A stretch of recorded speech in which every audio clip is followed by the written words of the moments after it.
नमस्कार दोस्तों, आप सभी का स्वागत है। आज की इस वीडियो में हम बताएंगे कि आज की इस भागती दौड़ती ज़िंदगी में लोग अक्सर स्वयं के लिए समय नहीं निकाल पाते और जो निकाल लेते हैं वे कैसे अपने सर्वोच्च स्तर को प्राप्त होते हैं। तो जानते हैं इस कहानी के बारे में। एक समय की बात है, गौतम बुद्ध के हजारों शिष्य उनके पास अध्ययन करने के लिए आते थे। गौतम बुद्ध से जब भी कोई चीज से ज्ञान प्राप्त कर लेता था, उसे वे किसी दिशा में लोगों को जागरूक करने तथा शिक्षा देने के लिए भेज दिया करते थे। बुद्ध का एक शिष्य बुद्ध के आश्रम में लगभग 6 सालों से था। वह शिष्य महात्मा बुद्ध के पास आया और महात्मा बुद्ध से बोला, मुझे यहाँ लगभग 6 साल हो गए हैं। मेरे बाद यहाँ कितने शिष्य आए और गए, उनमें से सभी शिष्य को आपने ज्ञान देने के लिए कहीं ना कहीं भेजा है, किसी न किसी दिशा में भेजा है, लेकिन मुझे अभी तक नहीं भेजा। आखिर ऐसा क्यों गुरुदेव?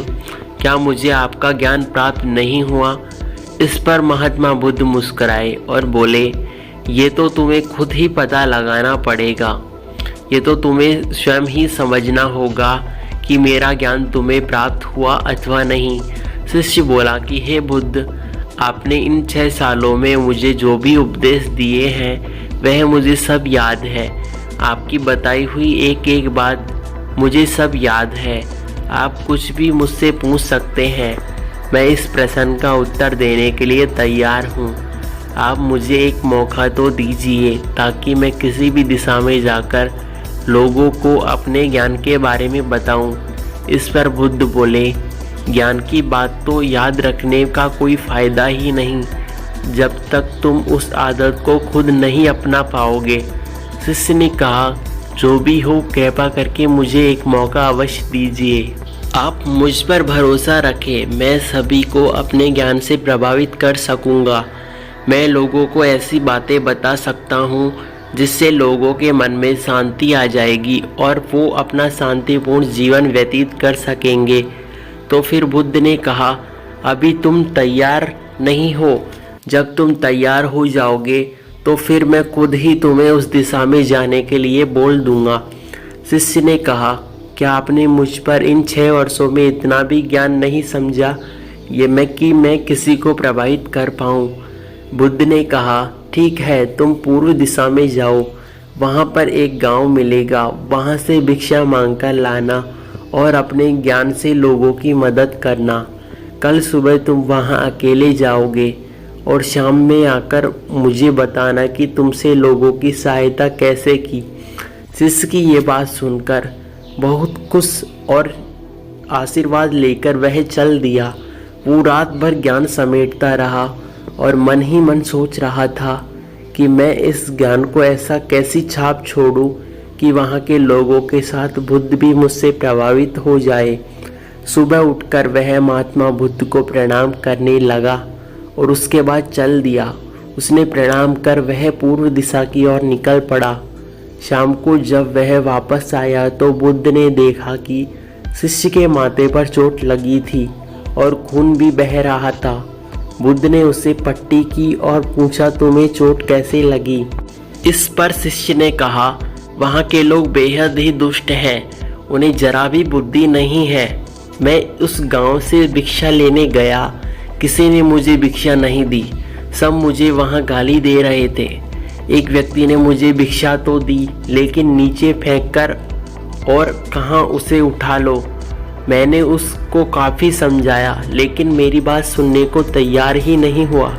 उन्होंने मेरे साथ हाथापाई की जिससे मुझे चोट लगी और काफ़ी खून भी बह गया। बुद्ध, आप मुझे दूसरी जगह भेजिए, वहाँ के लोगों में ज्ञान हो, वो इस तरह ना दे। बाद में बुद्ध मुस्कुराए और बोले, अगर दूसरे गांव में भी ऐसे ही लोग मिले तो क्या करोगे? तब तुम क्या करोगे? यह बोलकर बुद्ध मुस्कुरा दिए। शिष्य ने कहा, हे बुद्ध, मैं ऐसे लोगों को ज्ञान नहीं दे सकता, वह अज्ञानी हैं, उन्हें कौन समझाए। इसके बारे में बुद्ध ने कहा कि वे लोग अज्ञानी नहीं बल्कि ज्ञानी हैं। उनके पास बहुत ज्ञान है परंतु उनके पास स्वयं का ज्ञान है, यानी उनके पास खुद का ही ज्ञान है। अब अगर तुम उनके ज्ञान को चोट पहुंचाओ तो वह कुछ तो कहेंगे ही ना। तुम्हें ऐसे लोग हर जगह मिलेंगे, तब तुम उन्हें अपना ज्ञान कैसे दोगे? आज तुम आराम करो, कल शाम को मेरे पास आना। शिष्य बुद्ध को प्रणाम करके वहाँ से चला गया। अगली शाम वह वापस बुद्ध के पास आया। वहाँ बुद्ध के एक और शिष्य आया था। उसके हाथ में चोट लगी थी। बुद्ध ने शिष्य के हाथ पर चोट देख उस पर पट्टी की और उससे पूछा, तुम्हें यह चोट कैसे लगी? आपने पूर्व की ओर मुझे एक गांव में भेजा था, मैं वहां गया, वहीं मुझे चोट लगी। बुद्ध ने कहा, वहां तुम्हारे साथ क्या क्या हुआ, मुझे बताओ। शिष्य ने कहा, वहां पे मैंने सबसे भिक्षा मांगी, लेकिन किसी ने मुझे भिक्षा नहीं दी। एक व्यक्ति जिसने भिक्षा दी भी, उसने भिक्षा दी तो सही, लेकिन मुझे अपनी ज़मीन पर फेंक कर और कहा, इसे उठा लो अब तुम। मैंने उसे उठाकर अपने झोले में रख ली और मैं सफल होने का आशीर्वाद दिया। उस व्यक्ति ने मुझसे कहा, आप बड़े अजीब लगते हैं, मैं आपका अपमान कर रहा हूँ और आप मुझे आशीर्वाद दे रहे हैं। तो मैंने उससे कहा कि आप दानी हो, आपने मुझे दान दिया है, इसलिए मैंने आपको आशीर्वाद दिया है। फिर मैं वहाँ से आगे आ गया। कुछ लोगों ने मुझे वहाँ के वापस जाने के लिए कहा। उन्होंने मुझे बहुत अपशब्द कहे और मुझ पर पत्थर भी मारे, जिससे मुझे चोट लग गई। और जब मैं वापस आ रहा था तो रास्ते में मैंने एक माँ को रोते हुए देखा। वह अपने बीमार बच्चे को लेकर चिंतित थी। मैं तुरंत जंगल से जाकर उसके लिए जड़ी बूटी लाया, लेकिन वहाँ के कुछ लोग जड़ी बूटी देने नहीं दे रहे थे। फिर मैंने उनके साथ विनती पूर्वक व्यवहार किया कि मुझे उस बच्चे का इलाज करने दे। उसके बाद वह जैसा कहेंगे मैं वैसा ही करूँगा। फिर जिस व्यक्ति ने मुझे भिक्षा दी थी, उसने समस्त गांव वालों को समझाया। तब उन्होंने मुझे उस बच्चे को जड़ी बूटी लगाने दी। उसके कुछ देर बाद वह बच्चा ठीक भी हो गया। फिर गांव के जिन लोगों ने मुझे अभद्र व्यवहार किए थे, उन्होंने मुझे माफ़ी मांगी और मुझसे कहा, हमें माफ़ कर दो, और कहा धन्यवाद। फिर मैंने वहां से वापस चलना ठीक समझा। हे बुद्ध, मेरी आपसे एक विनती है। उस गांव के लोग बहुत भोले भाले हैं। क्या मैं रोज़ उसी गांव में जाकर भिक्षा मांगूं या मांग सकता हूं? ये सभी बातें पहला शिष्य खड़ा होकर बड़े ही ध्यानपूर्वक सुन रहा था।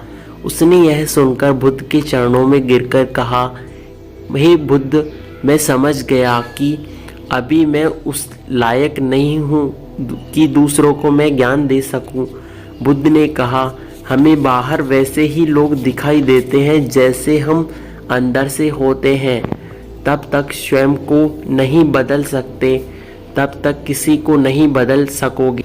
खुद में बदलाव लाना भी जरूरी है। अपने आप में बदलाव लाकर ही इस दुनिया को आप जीत सकते हैं। दोस्तों, सारी मानसिक समस्याओं का वर्तमान में रहकर चिंतन करना बेहद जरूरी है। मुझे विश्वास है कि इस कहानी से प्राप्त ज्ञान से अब आपके जीवन में सकारात्मक बदलाव जरूर आएंगे। धन्यवाद।